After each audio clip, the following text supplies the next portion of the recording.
안녕하세요. 자, 포인터에 대해서 두 번째 강의를 시작을 해보도록 하겠습니다. 자, 이거 들어보시기 전에요. 여러분들 이거 기억하고 계셔야 돼요. 가리킨다라는 표현. 제가 지난 시간에 그려드렸던 이 그림 기억하시죠? 자, 이거 여러분들 알고 계셔야 됩니다. 자, pn, 그 다음에 뭐 변수 n이 있다. 한번 복습해 보자고요.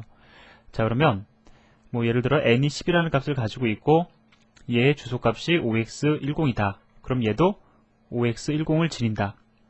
그러면 얘가 얘를 어떻게 한다? 가리킨다. pn이라는 포인터가 n이라는 변수를 가리킨다라고 표현한다라고 제가 여러분들에게 말씀을 드렸죠. 자, 그래서 그 표현 방법에 여러분들이 익숙해지시기 바랍니다.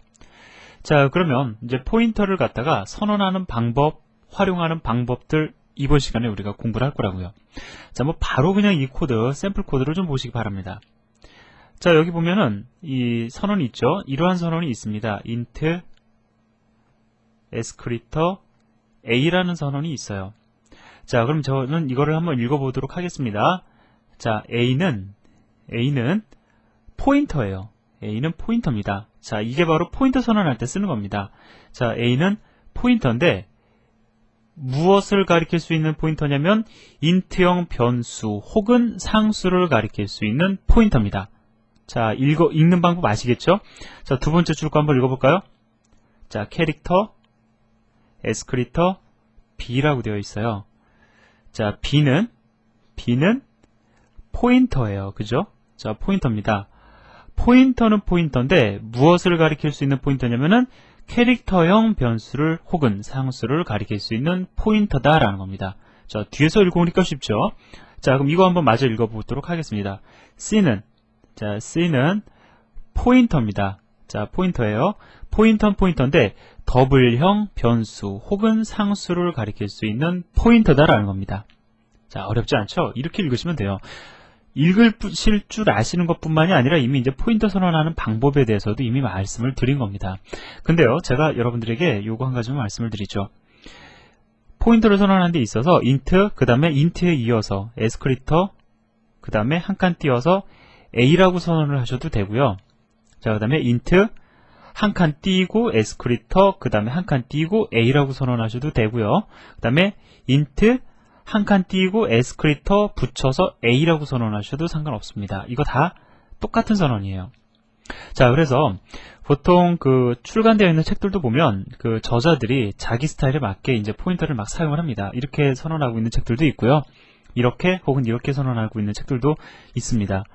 자, 물론 저도 이 중에서 제가 선호하는 스타일이 있어요. 선호하는 스타일이 있는데 저는 책에서는 가급적이면은 요거는 좀 지양을 했고요. 이러한 선언은 조금 오히려 가독성을 떨어뜨린다라는 제 개인적인 주관과 여러 그 주변 그 동료들의 그런 조언을 얻어서 이러한 선언은 제가 가급적이면 좀 지양을 했고요. 실제로 이런 선언은 좀 많이 안 하는 것 같더라고요. 자, 이러한 선언과 이러한 선언을 제가 적절히 혼용해서 사용하고 있습니다. 자, 그래서 아마 여러분들도 프로그래밍 하시다 보면 여러분들이 선호하는 스타일이 생기시게 될 거라고요. 자, 근데 그러기 전까지는 다 사용해 보세요. 왜냐면 프로그래머들마다 선호하는 스타일이 다르기 때문에 여러분들이 다 익숙해지실 필요는 있습니다.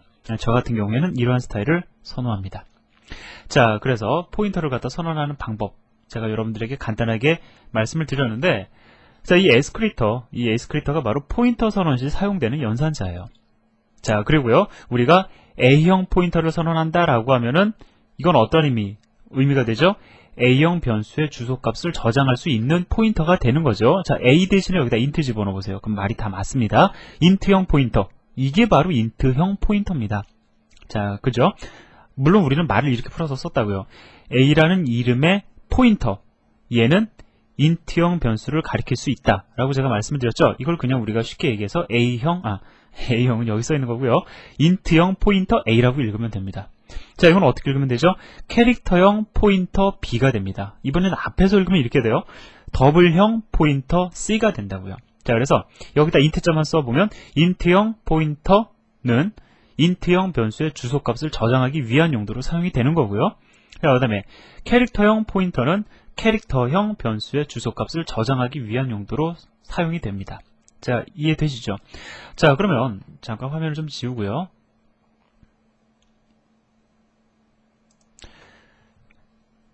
저는 여러분들에게 말씀드리고 싶은 것이 이렇게 선언하는 방법을 제가 지금 여러분들에게 소개를 해드렸는데 앞으로도 읽을 수 있고 뒤로도 읽을 수 있고 꼭 그게 중요한 건 아니에요. 중요한 거는 여러분들 나름대로의 어떤 읽는 방법들 이런 것을 갖다가 어느 정도 이렇게 좀 체계화시킬 필요는 있습니다.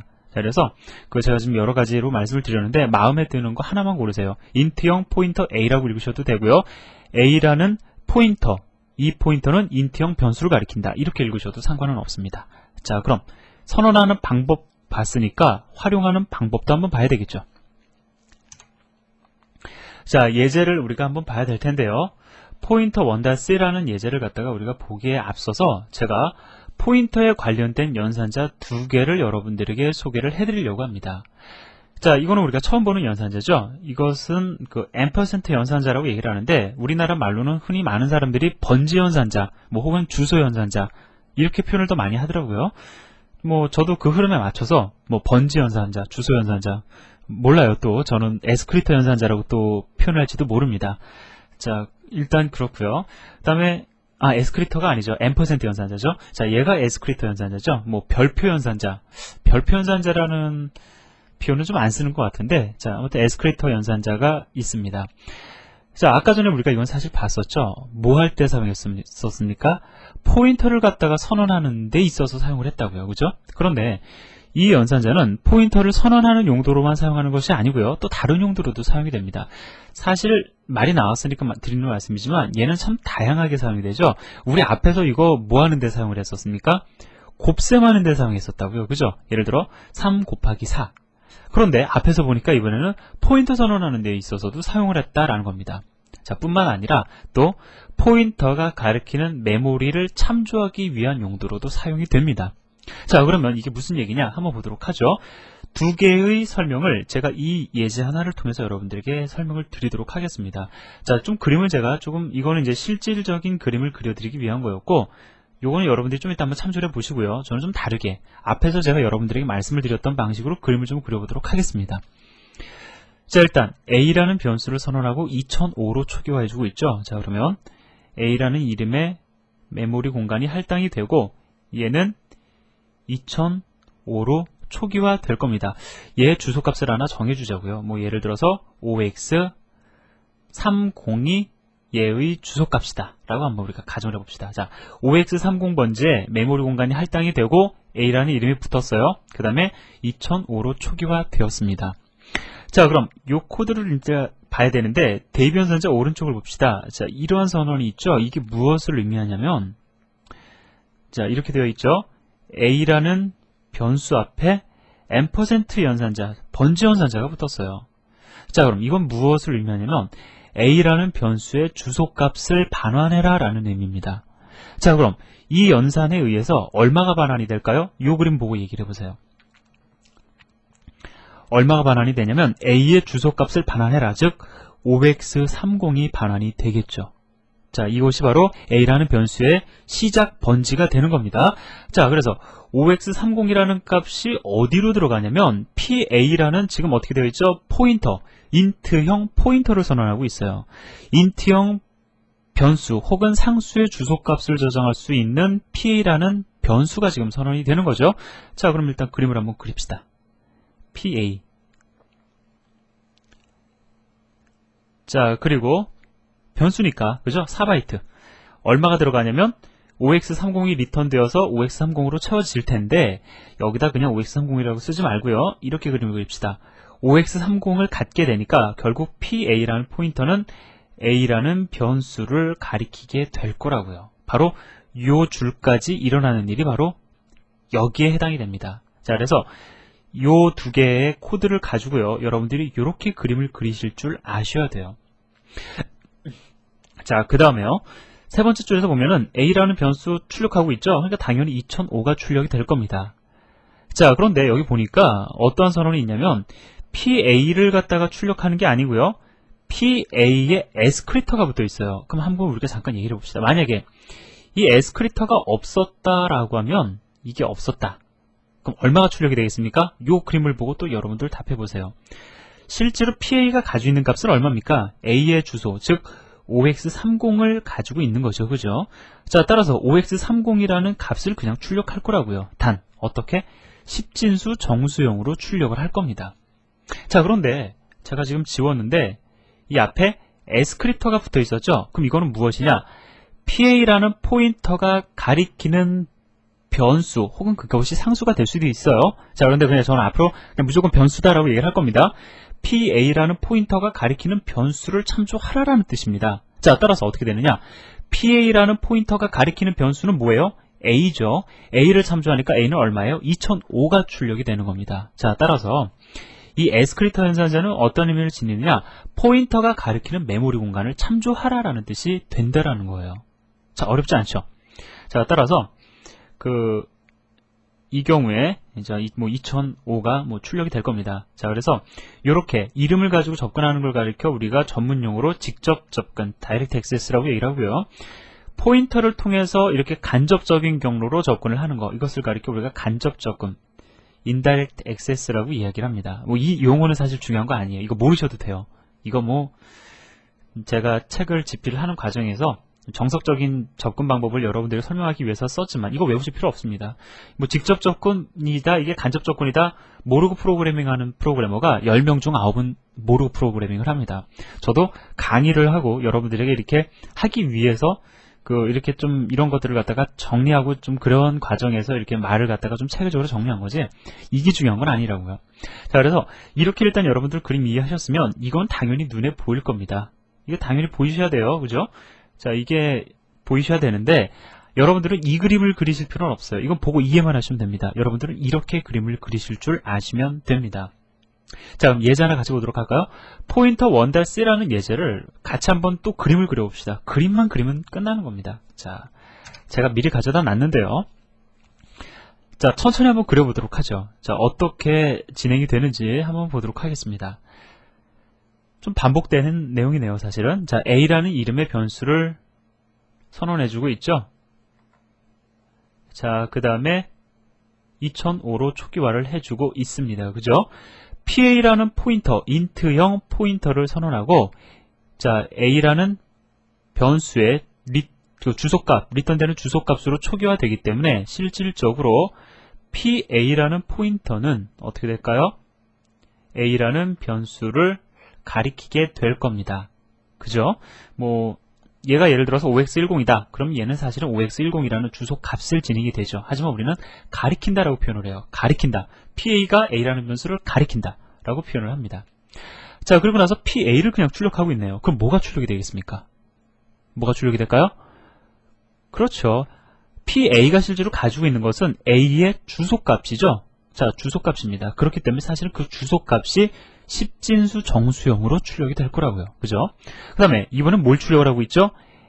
A라는 변수에 % 연산자를 붙였어요. 따라서 여기에 뭐가 리턴이 됩니까? 무엇이 반환이 되죠? A의 주소값이 반환이 될 거라고요. 그거를 갖다가 그대로 십진수 정수형으로 출력하고 있는 겁니다. 자, 따라서 결국 이 둘이 출력하는 것은 사실은 같죠. 그래서 얼마가 될지는 몰라요. 사실 그 주소값이라는 것이 매번 또 시스템에 따라서 조금 다르기 때문에 얼마가 출력이 될지 모르지만 아무튼 어떠한 시스템이든지 간에 이 둘의 출력 결과는 100% 같을 겁니다. 그죠? 자, 그 다음에 이거는 뭐죠? PA라는 포인터가 가리키는 변수. 그죠? PA라는 포인터가 가리키는 변수를 참조해서 값을 하나 증가시켜라 라고 읽으면 되죠. 자, 따라서 어떻게 합니까? PA라는 포인터가 가리키는 변수 A의 값을 1 증가시키니까 어떻게 되죠? 얘는 2006이 될 거다라는 겁니다. 너무 쉽죠, 그죠? 자, 그러고 나서 A를 출력하니까 당연히 2006. PA라는 포인터가 가리키는 변수 출력하니까 당연히 2006이 출력이 될 거라고요. 자, 그래서 제가 지금 여러분들에게 읽어드린 거 다양한 예제 사실 필요 없어요. 여러분들 샘플이 되는 예제만 머릿속에 반드시 기억을 하시고 활용하는 연습만 하시면 됩니다. 자, 그러면 일단 요 예제를 갖다가 우리가 한번 실제로 실행을 해보고 정말 그렇게 출력 결과를 보이는지 한번 같이 확인해 보도록 하겠습니다. 자, 일단은 제가 코드를 가져다 놨고요. 자, 컴파일을 하고 자, 실행을 해보도록 하겠습니다. 자, 실행을 해보면 자, 여기 보니까 주소값을 갖다가 십진수 정수형으로 출력해보니까 1245052가 되네요. 그죠? 자, 여기서 출력한 값과 여기서 출력한 값이 당연히 같아요. 자, 그 다음에 A와 그 다음에 PA라는 포인터가 가리키는 변수를 참조해서 출력해본 결과 역시 결과가 같은 걸 알 수 있습니다. 왜요? PA라는 포인터가 가리키는 것이 실제로는 A라는 변수이기 때문에. 자, 여기까지 일단 정리하고요. 제가 이제 한 가지만 여러분들에게 더 설명을 드릴게요. 자, 포인터에 대한 정리입니다. 여러분이 아마 그런 혼돈을 하실 수도 있을 거예요. 그러면 에스크립터가 지금 용도가 어떻게 되냐면 곱셈을 위한 용도로도 사용이 되고요. 그 다음에 포인터 선언, 그 다음에 포인터가 가리키는 메모리에 접근하기 위한 용도로도 사용이 되는데 이거 어떻게 구분을 하느냐 여러분들 한번 생각해 볼 필요가 있습니다. 자, 그런데 어떠한 용도로 사용이 되었는지 그 기준이 뭘까요? 여러분들이 피연산자를 보시면 알 수가 있어요. 예를 들어서요. A 곱하기 B다. 뭐겠습니까? 곱셈이라고요. 그죠? 그런데 int 에스크립터 P다. 뭐겠습니까? 포인트 선언이겠죠? 자, 이거는 지금 P라는 포인터를 선언하고 있는 거예요. int라는 어떤 int 포인터다라는 어떤 P라는 포인터에 대한 설명이 부가적으로 등장을 하고 있기 때문에. 자, 그런데 에스크립터 P다. 이거는 어떤 문장일까요? P라는 포인터는 이미 선언이 됐어요. 그죠? 선언이 이미 되어 있는 포인터의 이름 앞에 에스크립터를 붙였으니까 이것은 P라는 포인터가 가리키는 변수 혹은 상수에 접근을 하라라는 의미가 될 겁니다. 자, 그래서 여러분들 요거 딱 보면 구분 가시죠? 마찬가지로 피연산자의 종류, 선언되어 있는 문장을 통해서 컴파일러가 알아서 다 구분 지어줍니다. 곱셈을 위한 건지, 선언을 위한 건지, 접근을 위한 건지. 그래서 여러분들은 여러분의 의도대로 충분히 프로그래밍이 가능하다라는 겁니다. 자, 여기까지 해서 실제로 포인터를 선언하는 방법, 그 다음에 활용하는 방법, 이 두 가지 우리 공부했어요. 아직 얘기가 안 된 게 한 가지가 있죠. 뭐냐면 포인터가 이런 건 줄은 알겠는데 이거 도대체 어디다가 활용할 거냐. 사실 이거를 갖다가 지금 여러분들에게 말씀을 드리기가 좀 어려운데요. 일단은 이렇게 하자고요. 그냥 따라오세요. 제가 조금 어느 정도 진도가 나간 다음에 포인터를 가지고 이걸 어떠한 용도로 활용을 하는지 그 어떤 유용성에 대한 얘기는 제가 조금만 뒤로 미루도록 하겠습니다. 그걸 지금 여러분들에게 던져버리면 뭐 들어도 잘 이해가 안 되시고요. 왜냐면 아직 포인터 우리가 다 끝낸 게 아니기 때문에. 그리고 좀 어려울 수 있습니다. 그래서 그것은 때가 되면 제가 여러분들에게 뭐 또 여러 가지 제가 수다 떨면서 말씀을 드릴 거라고요. 자, 그때까지 기다리시기 바라고 그때까지 우리 열심히 그림만 그리면 됩니다. 자, 그 다음에 이제 뭐 포인터의 다양한 타입이 존재하는 이유라는 제목으로 또 제가 조금 더 여러분들에게 설명을 드려야 되는데 자, 요거는 다음 시간에 이어서 진행하도록 하겠습니다. 수고하셨습니다.